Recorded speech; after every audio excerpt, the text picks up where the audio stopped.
Installing Baldur's Gate 3 can sometimes lead to server timeout issues. This guide will help you troubleshoot and resolve these problems effectively. Step 1. Check system requirements. Ensure your computer meets the minimum system requirements for Baldur's Gate 3. This includes checking your CPU, GPU, RAM, and available disk space. Step 2. Update your game. Make sure you have the latest version of Baldur's Gate 3 installed. Check for updates through your game launcher or platform Steam, GOG, etc., and install any available patches.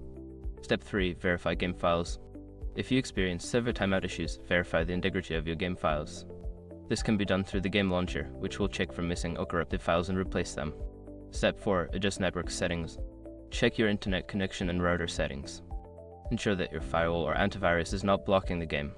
You may need to add exceptions for Baldur's Gate 3 in your security software. Step 5. Restart your system.